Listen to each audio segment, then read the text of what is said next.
So hello everyone, I'm Kathy and I'm Chief Executive of Children England. Children England is a membership body for children's charities.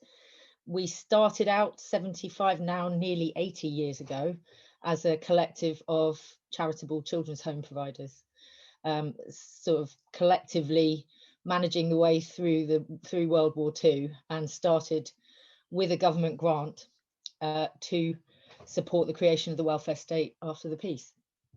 And so we have a kind of, our roots are in partnership between charities and public sector and in the care system. But we're broader now in terms of our members might be doing anything, ranging from toy libraries in the community, music production workshops, anything to do with children and anything to do with charity. And I know that some of you didn't hear the podcast that Andy and I did, so I'm just going to give a very brief potted summary of why we talk so much about interdependence and why we therefore need to talk about funding interdependence. In 2014, we co-produced with our members and with particularly public sector professional unions, Unite, the TUC and Unison. We produced a declaration of interdependence. And that was actually, we didn't decide to declare it and then see what it should say. It was the culmination of trying to look at all of the really pernicious forces that were already manifesting from austerity, but also which very quickly we realized this is about decades of making our members compete with each other, setting them up to say, yeah, sure, we're better than the public sector, hand it over, tutor your staff over, you know, a general kind of very complex pattern that was all about transactions and handing over contracts and swaggering about, you know, who's the best, who's the best, show it, produce your data, because that's how we should the money that we have to spend on children. And as we pieced it together and we sat and listened to more and more of the examples of where that was causing real damage, and also huge costly bureaucracy to run those systems, we started thinking, like, what we really need to do is to declare a different direction, rather than have a checklist of kind of change that, and it will be better. We actually just needed to change the direction so that we saw the practice relationship as co-productive to start with. That's where collaboration really has to start, with the child, with the parents, that the idea that professionals just do things to people and some of them do it better than others isn't true. So if good practice is interdependent with the people you practice with, then interdependence flows through far more systematically from there. So as the Human Learning Systems Collaborative that I'm part of, along with Andy, as we've kind of increasingly come to underline, no one organisation delivers outcomes, not real ones. You know, so why do we have contracts that are specifying the outcomes that any one organisation should deliver for money? You know, so once you start accepting that good practice is a partnership, then that follows through all the way. So sectorally, good practice is a partnership between the public sector and the independent sector, everyone else that you need to work with in order to make things happen. But achieving outcomes is a complex process, as Toby Lowe phrases it. Outcomes are emergent properties from complex systems. It's not that we shouldn't be concerned about them, but we cannot control for them from within individual organizations. So if we accept that that's true, then pooling our efforts to create better outcomes requires us to collaborate continually. It requires us to bring all of the people who can be part of that improvement process together. And our current ways of making money move around our sectors are the opposite. So they atomize and fragment our services. They set us in opposition to each other. So they set my members in opposition to each other and then basically say, you prove who's best. we just won't give any money to the ones who's not. And so you get it into a completely opposite of a strategic investment in what children need.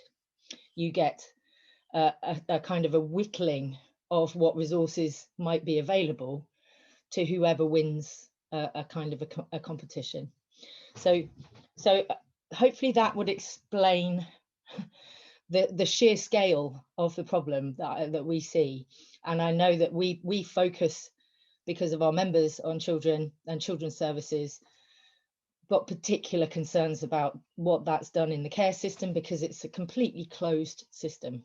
You cannot do care for children outside of the state created process, and it's become dominated by price. It's become dominated by tendering, kind of a very standardized transactional understanding of what children should get, when actually what children need is a person who will work with them in that relationship. But we also have attention on other parts of the sector, on how the health service does this with community organisations, how schools could be collaborating with their community sector, and some do, but many don't. So the collaborative principle runs deep, and we continually hit up against the funding being the reason that people can't do it, even if they know that they should. So my experience is that most practitioners inherently know that they don't deliver an outcome. They know that half of the skill of their job is how to engage a person in their own change, and to support them in doing that for themselves rather than the doing too. But they work in organisations and systems that want them to claim, this was my success, that was our success, that's why our data looks good. So there are many aspects to it, and we do, if you didn't, then do listen to the podcast, and Andy and I navigate all over the place. It's a bouncy conversation, put it that way, and they're always the best kind. I'm just going to kick off because we've got lots and lots of thoughts about how funding mechanisms currently are counterproductive to collaborative working, and plenty of kind of answers if you need them. In many cases it's just be more simple, and be less money obsessed, actually. So I'm not going to argue that if you change the funding mechanism, collaboration will always happen better. But if we don't change the funding systems, then collaboration will be very hard to move towards. So I know that the challenge isn't primarily money, but we have to make the way money gets to children work better if we're going to actually get more value for money out of what we're spending, because it's not an insignificant amount of public money and charitable resource that's being spent. But I think there is an enormous proportion of it being spent on the processes of competition, of alleged performance management, which is often just data production. So at the beginning of the lockdown, I could see all of these problems writ large go into proof of concept for change. And I'm going to give you the 4 headers under which I think the pandemic really demonstrated in a way that we can't ignore how we need to change in principle. And then it would be great to hear what these things look like in the granular detail for you guys. The first, so I've got 4 kind of big learning points that for system change. The first is we need to pay forward, not in arrears. And that applies not just to providers of services, many of whom are not just being paid in arrears, but being paid in arrears for spot units of service that bear no correspondence to how their costs are incurred. It's just, we'll just try and buy the smallest slice of what you do each time. Now let's just think about the bureaucracy of invoicing each slice of a service whose costs don't work that way. And that is a scandalous waste of money on everyone's side in itself. But what it does is to embed insecurity into services that need to be stable for the people who rely on them. So it's it's like the 0 hours equivalent, 0 hours contract equivalent of how to fund public services. It's like, we won't make any promises. If we have any business for you, we'll pay you, and we'll pay you as little as possible. We'll argue you down on price. And if that leaves your business precarious, that's probably because you're not very good at business. Right? It's what we're doing in the benefit system. We're telling people who are desperate enough to need universal credit that you can get it in 5 weeks and pay us back if you need any in the interim. So that we're getting into a benefit system which is paid in arrears, just as we've been getting into a service commissioning system which is paid in arrears, and which looks very untrustworthy, very untrustworthy on the prospect of giving a grant in advance. If you gave the organisations who faced closure in March because of lockdown, because not only were their prospects for funding being kind of thrown up into the air going forward, but many of them were still chasing payment for work they'd already done. There had to be a missive from the Cabinet Office to say, pay your invoices on time, like to public commissioners. Tusk. Try doing it just because of the pandemic. But I've had members who've been hiring debt collectors to chase up on unpaid invoices from councils. So that the green seal philosophy of hold on to your money and pay late, it's a complete anathema to collaboration and interdependence. It's also a way of preventing adaptability and risk taking. Because if your organization is insecure about its income meeting its costs, then the people who could be thinking creatively about what to do in a new situation, how to adapt our service, because I know, because I've been here for ages and so on, if you're worried that you're about to get a redundancy notice, then you don't do those things. So paying forward is an investment in people's security to adapt in the moment, in particular in the kind of conditions where that's what we needed from everyone. So gifts, like the charities who were facing the charities who have a wellspring of gift as part of their income streams, there were undoubtedly challenges about fundraising activity, but if you have been given gift, it is yours to deploy as you need. It doesn't come with strings. It's not on a contract. You don't have to prove outcomes. So we've tended to look at gifts and donations as if they're old school, unreliable, unsustainable ways of funding things. But actually, in terms of financing collaborative practice and interdependent adaptability, gift is the zenith. It's the ultimate zero transaction cost investment in the capacity to do whatever is needed tomorrow, rather than delivering what you promised last week or last year. Gifts, and therefore in public sector, grants, and for employees, secure contracts, permanent contracts with reliable terms and conditions, reliable incomes. These are all investments in the future rather than payments back for the past that's already been and may not even be what's needed today. My second point is that I think we learned through last year is that trust is a more valuable currency than money. Those organisations who are able, because of the quality of their relationship with their council, to just say, look, we'll get on with doing this. You're trying your best. We'll try and do all sorts of things. Let's worry about money later. The ones that I know of who are able to do that because they trusted, I know that the council will get on it. They won't leave us out of pocket. We'll just get on with doing that. And we trust the council to back us, and vice versa. The council trusted the charity to be doing things that they knew they couldn't do. I don't know a single charity that has fallen foul of that financially. The money is always followed, but it was the trust that enabled that innovation to happen.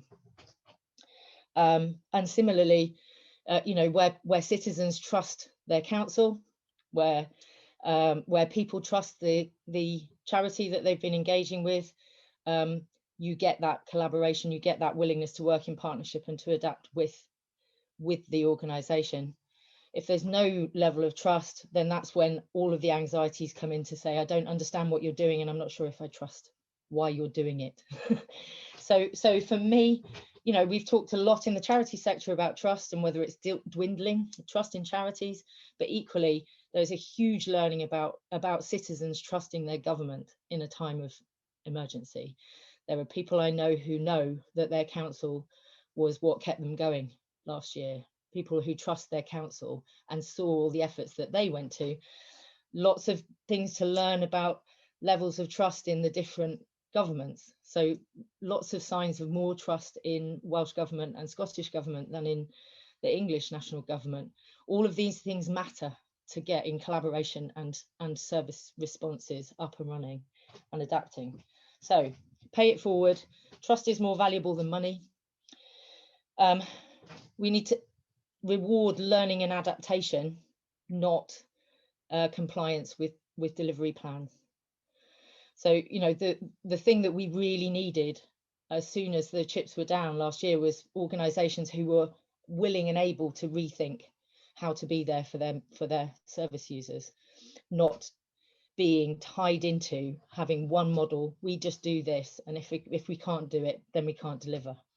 So I think any funder, whether they're charitable or public, should be looking for adaptability and ability and confidence to learn from mistakes, to adapt to current circumstances. That should be the funding criteria, not your ability to repeat and comply with a delivery plan. And if we didn't learn that when emergency required adaptation, but you know, then we won't be ready for the next time we do it. But it is a vastly better way to think of getting value for money, to say we're investing in organisations that don't only do what we need them to do today, but they will actually be ready to adapt tomorrow.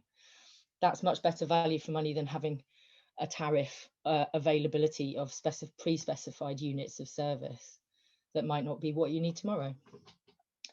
And the fourth is that we need to invest to invert inequality. We have a systemic tendency to say, oh, well, you know, money is scarce, it needs to reach as many people as possible. And, you know, yes, let's look at all the ways that, you know, poverty, racism, you know, different aspects of structural inequality. Isn't it a shame that that comes up in the health system? Isn't it a shame that it's also coming up in the education system and the care system? It's a problem everywhere, isn't it? And if only we had more money to go around. I think what we have to learn is that actually we need to respond to those dimensions of inequality by investing the most in them, and then understand that would change the benefits and the dynamics of the whole system for everyone. But what you can't keep doing is expecting a kind of a rationing of resource process to change that dynamic unless you've changed your way of spending. So those are my four kind of thought provocations that I think apply very widely, but it would be interesting to hear whether they do or not. So yeah, so Andy's just put them up in the chat, and I'm going to leave it there and see where the conversation goes. Thank you, Kathy. So this is the part of the meeting where it just turns into a rabble, and I will control the rabble as necessary, but will do my best to stay out the way of it. So would anyone like to come in and share their thoughts, experiences, responses to what Kathy shared? Oh, I think, yeah, those things absolutely, you know, rang true for me, you know, in terms of our sector. And I think a couple of the things that I think are still ongoing, you know, the organisations that adapted in the pandemic, didn't just close the door because they couldn't do it, are still adapting, you know, and I think it's really important that we don't lose that but also that it's really easy for that status quo to snap back, isn't it, in terms of funding and contracts. And we're already seeing, you know, local authorities coming back going, oh, right, yeah, we've given you that year and thanks so much, that's been brilliant. But now, you know, we need you to go back to doing that stuff. And we're, you know, really trying to sort of push against that. And I think the other thing in terms of trust, we did a whole load of sort of listening work with people just about their experience and how they were during the pandemic. And we did some like in the summer and then a little bit more. And one of the really interesting things that came out of that was how much more people felt trusted by statutory services, because basically they've been left alone to some extent. And so I think that conversation about trust at all levels is really important. And, you know, not shying away from the fact that actually in some areas there's a lack of trust between, you know, people and the services they use, but also between organisations that are supposed to be working together, you know, and how damaging that whole kind of, you know, contract culture is. You know, that's something that I've thought for years, and it does feel like there's a little bit of shift starting, but you've still got a lot of voluntary sector organisations, I think, who are very focused on competition as opposed to collaboration. And I think there's something we have to do as a sector to really start to challenge that.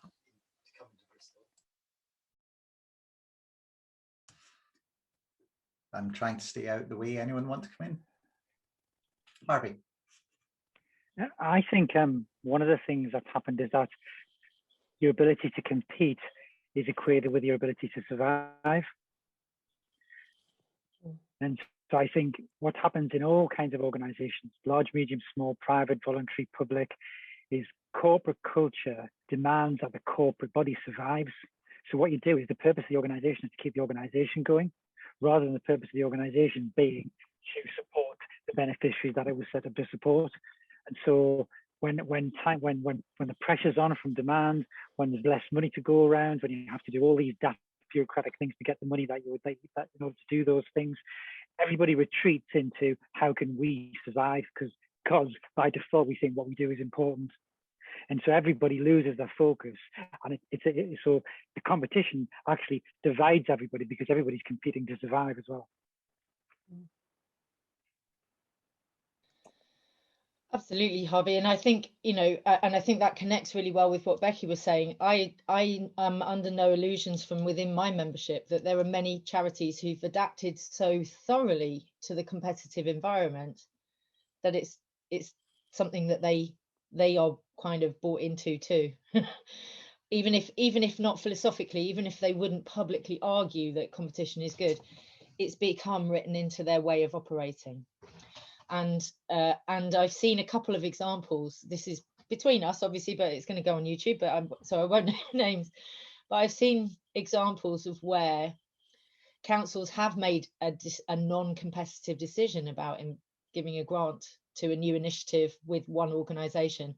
They are perfectly legally entitled to do it. And there have been charities who've gone, this is not fair, I should have had a chance to compete.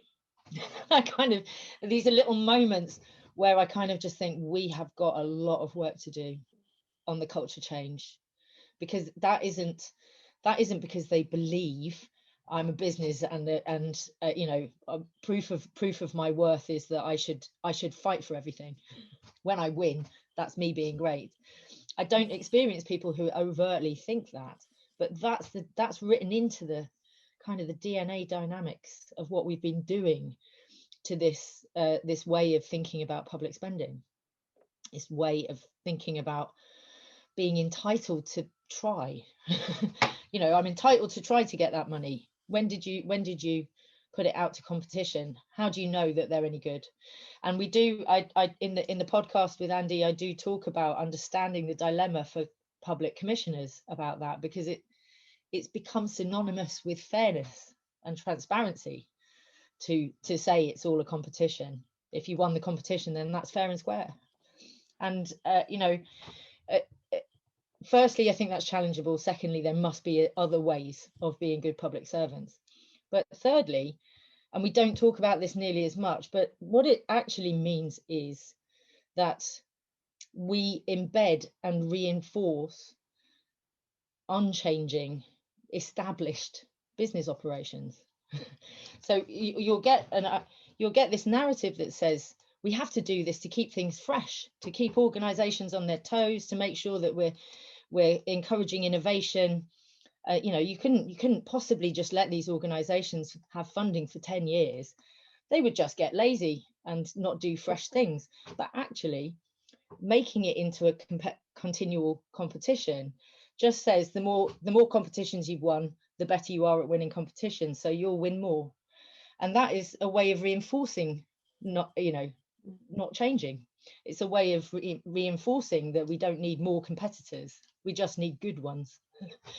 And in general, my observation is that there's less and less competition in any sense. There are fewer and fewer organizations ready and able to bid for contracts now than there were 10 years ago when I started looking at all of this. And that competition is an inherently wasting process. As I think Andy's word was atomizing.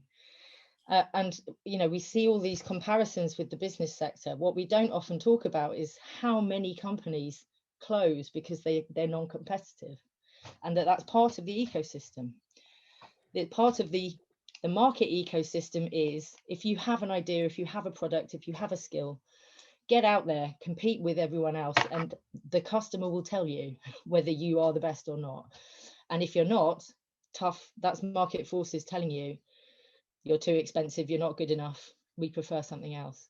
So wastage from competition is written into the entrepreneurial sector. Can we afford wastage in public services? Can we afford to just knock out people who have developed organizations, skills, capacity, professional care? Can we afford to just say, oh, well, we don't really mind what happens to the ones who lose? So yeah, it's a long-standing bugbear, but I think, in fact, what became clear to me in our podcast conversation with Andy is just how deep and wide competitive thinking has seeped in. It's not even just the overt ideology of saying everything should be a competition. It's down deep, as you described, Harvey, in the idea that it's the threat of closure that keeps you on your toes, that creates the motivation.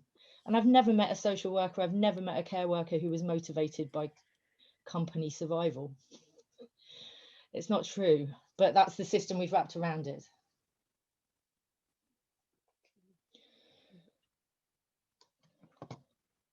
Marie, you look like you're about to say something. Am I? No, I was just really sort of thinking what Kathy was saying there, and it's absolutely what we're seeing in the sort of the children's placement sector. I mean, just in terms of the referrals for every single children, it's like a scattergun approach that goes out, and you can have 20, 30 providers who might all be looking at the individual referrals, and then half of those might be putting in offers, so that's time spent talking to their foster carers or their children's home managers. And just a huge amount of time that goes into looking at that detail.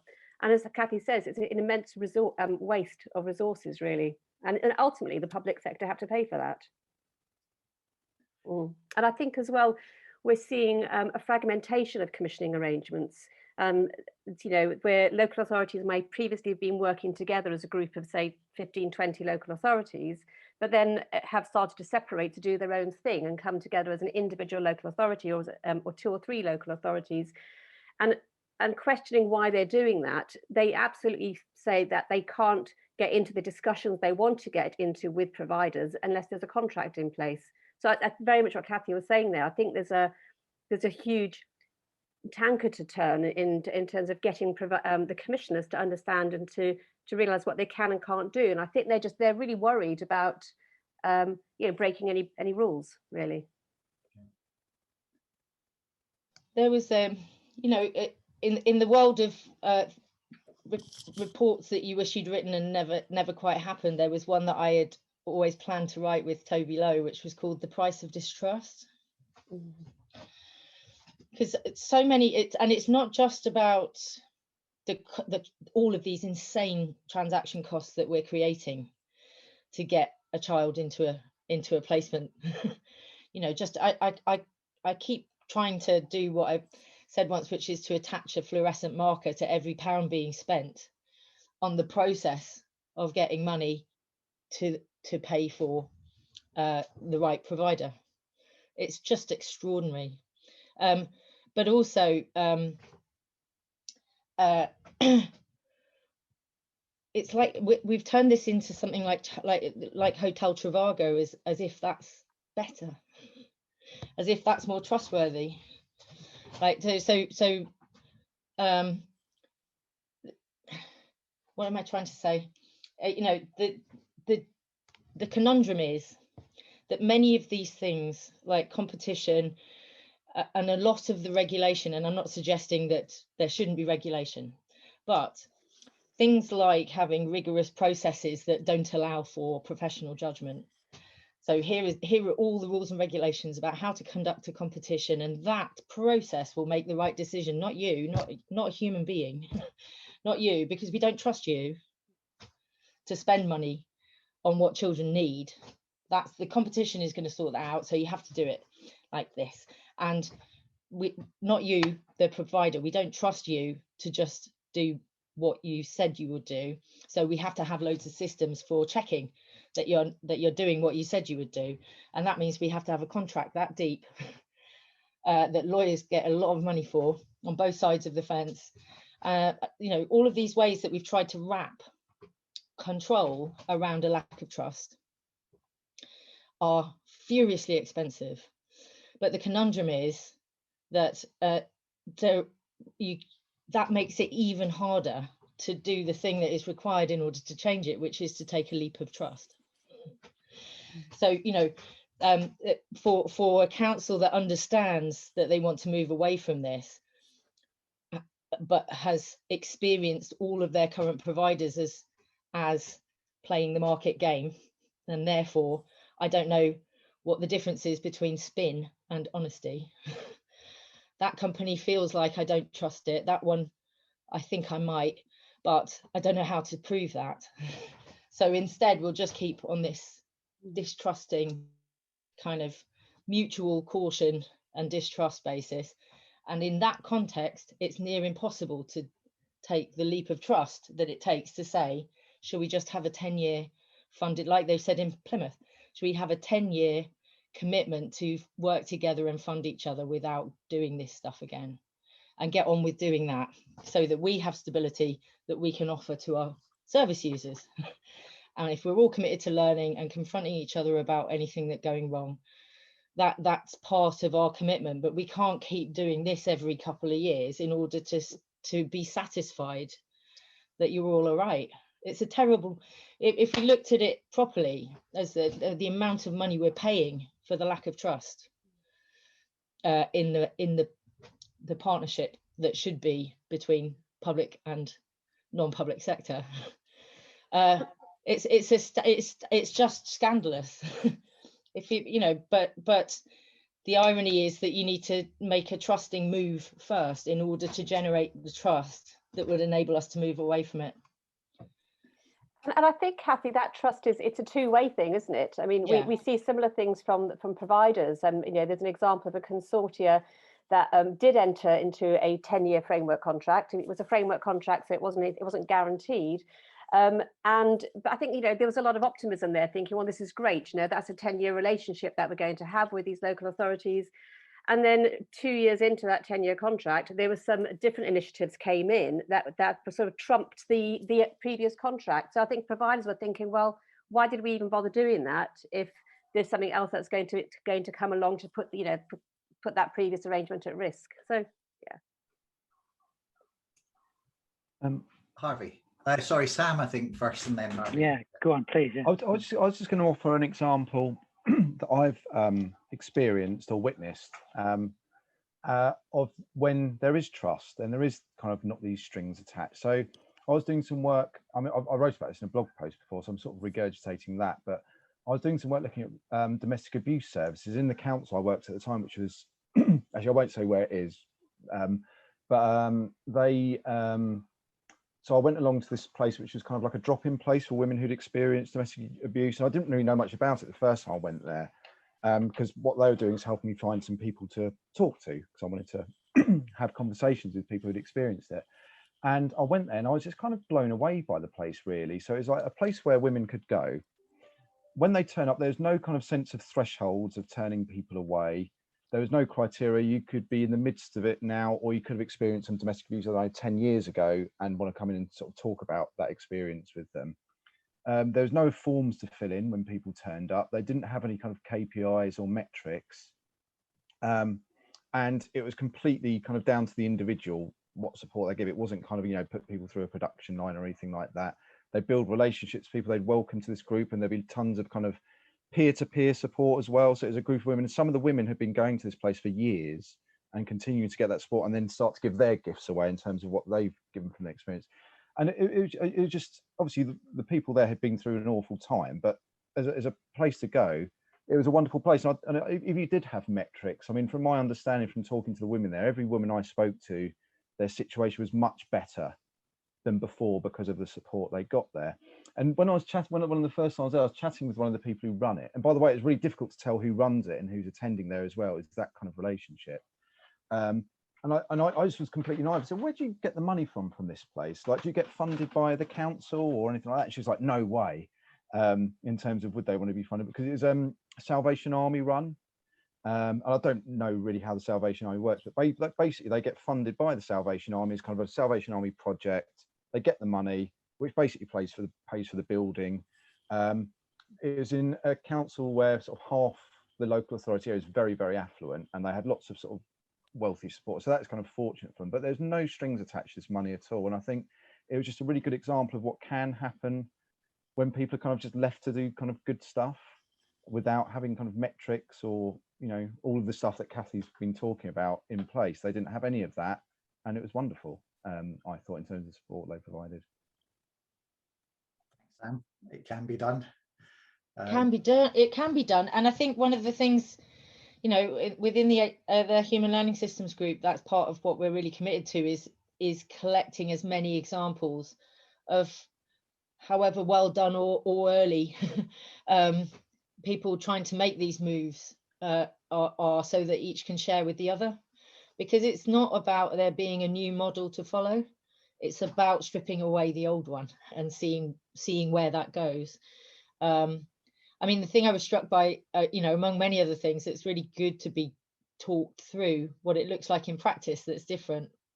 I've heard that reflection that actually in a really good human learning context, it's harder to tell who are the service users and the professionals. And I think that's a great way of thinking differently about what indicators you're looking for of healthy organizations and healthy systems. But the other one that made me think, as you were saying, Sam, it's like it corresponded with my experience that when I inherited Children England as a charity, we had nearly 2 million turnover in giant partnership structures and delivery contracts. And there was no wriggle room for what we wanted to do as a mission, as a charity. We could spend all of our time monitoring whether we were complying with and delivering our contracts at nearly 2 million. We lost almost all of that. We lost 2/3 of our income the night before I took over, and we're left with no contracts and no grant agreements and some reserves and nothing else but charity income. And we were freer, we were more productive, we weren't significantly smaller even, because most of what that turnover was activity costs that we were just processing in order to look like a 2 million turnover delivery body. Take that one dimension away and we had creative space. We could operate on a much smaller staff team. We could operate on a vastly smaller admin bureaucracy. I mean, we were running partnerships that involved 7 different organizations invoicing the Department for Education monthly. Take all of that out, I have my finance director back. You know, some of these ways in which the changes, we had much less money, still have much less money. I get unconditional, unrestricted grants from a small number of funders. that in total, like, I mean, about 150 grand a year at the moment. And we've done more as an organisation since losing nearly 2 million, but with unrestricted grant income, because I don't have to spend all my time worrying about whether I've delivered what I promised. I have to spend all of my time living up to the mission that we committed to. And I just think about it all the time, that a pound given unconditionally with no strings is more valuable than a pound with strings. So money is actually a different, it works differently. And I always fear putting that into the context of cuts and finding cuts and savings, because it only works that way round. It doesn't work by saying, look at all these people who can do more for less. We're not doing more for less. We're doing more because we're being given investment in doing, rather than being bought from. And if that works for us, and we are nowhere near the kind of critical service delivery that many of you and your members are, how much better would it be to free service delivery organizations from this shackle of compliance and delivery and sales? And I think you can see that quite clearly when you look at the system through a lens of a person who experiences the system. Absolutely. So something I often do with people, well, in the days where we used to be able to be in rooms with walls together, is you just track someone's journey through the system from any kind of sort of, you know, person-centered service sort of thing, and see what's happened to them. And one thing that always strikes me about is the number of post-its on the wall, and each of those post-its represent activity. And then you say to the people in the room, right, so how many of these post-its actually help this person? And hardly any of them is. But each one of those post-its on the wall represents cost through that activity. And so it always kind of says to me, there is money out there. And because it starts from this sort of scarcity assumption, but there actually is money out there, but it's just being spent so badly on just kind of moving people around the system like a game of pass the parcel or something like that. And that's before you even start thinking around, well, actually, what are the community assets and gifts out there as well that we're also not tapping into, because we're starting from a sort of deficit premise as well, rather than that. So yeah, I think it's doing that just kind of makes it quite obvious to me. But I wouldn't want to say that to a politician either, because they might say that's a reason to fund less and create efficiency savings. So and I suppose the question is, how do we get to that point of kind of, feels a bit like unilateral disarmament, doesn't it? You know, because if we don't go for a contract because we're saying actually we're not prepared to accept those strings, well, there are 10 other organisations that'll step into it. Yeah, we'll do it. We'll, you know, and so as a sector, what's our power, and how do we get to that point where we are collaborative even before the competition starts to go, so that we can all go, you know what, actually we're not accepting this anymore. Yeah, I completely agree. I mean, it was one of the reasons that we ended up with the Declaration of Interdependence, was because I'd seen members either make a decision that we can't keep competing like this. Firstly, we're not winning and we can't afford what it's costing us to keep competing like this. But secondly, it's not what we believe in. So and some just getting closed by the competitive forces. But the realization that actually, if the game remains this, then this one organization dropping out of it doesn't change the game. And of course, you know, so just as outcomes are not delivered by individual organizations in children, you know, for children, young people and families, systems aren't changed by one individual organization. And so unfortunately, what we've now seen is that even the facade of going out to competition, when there is no competition, that doesn't stop this game from being how it's played. So we'll get organizations with ideas about how to do something new. Their idea gets lifted, put out into a service specification, put out publicly to a competitive process. Even if nobody actually bids against them, it still turns into a transactional purchase of them by the council, in which seamlessly the council has decided this is now us. This is now our idea. if we don't like you, we can sell your idea to, we can just get someone else to do your idea. We don't even really care that you generated it and it's your idea, it's come from your practice. So you don't change the system by appealing to organizations to refuse to take part. And particularly, I mean, it varies. I had one member who had organized a voluntary sector bid strike. This was in the supported housing sector about 6 years ago. She said, you know, all of the voluntary sector, I got us all to refuse to bid because the terms and the techniques were so abhorrent. And their maximum terms and conditions for our staff didn't meet any of our commitments to them. So they basically just said, not only can we not enter this with our commitments to our staff intact, but none of the voluntary sector should participate in this. This is dropping standards and quality of service below a threshold we can't accept. And they did. And so in sweeps the private sector, just took the whole lot. So you kind of have to look at, unfortunately, there are serious power dynamics that have to be shifted in order to make a principled stand against this way of doing things actually have the impact that we would hope. That's why we created a declaration and said, please join in, because the more of us from every sector, from the public sector, private sector and charity sector, who say this isn't working for anyone, we might look, you know, we've got some of our biggest members signed up to that, who our smallest members think are just literally living in a land of milk and honey, winning every competition that's going, enjoying being large. But actually, most of them, if you look at, like I said, they're attached to markets that are crumbling and unsustainable for them too. So if we can find a way to say collectively, none of this works for anyone, particularly not for children, but it's not sustainable, then that's why it has to be a kind of a culture change and collective action,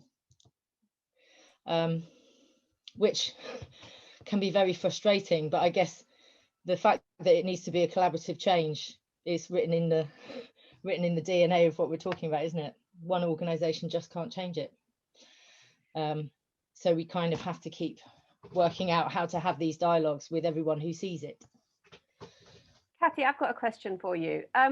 You talked earlier on about the work that Toby Lowe is doing on the human learning systems, and that point about one organisation alone cannot deliver an outcome. Yeah. And I'm just, you know, if we look at our regulatory system for children in care, the regulator goes out and focuses on the outcomes that are delivered by just one party. And they don't necessarily consider, I mean, I'm sure they do consider, but they don't report on or give that judgment on the basis of the contributions and decisions and activity by the local authority, the schools, the health. So do you think there's a need to change the regulatory system, and would that be a way of enabling a change in commissioning practice?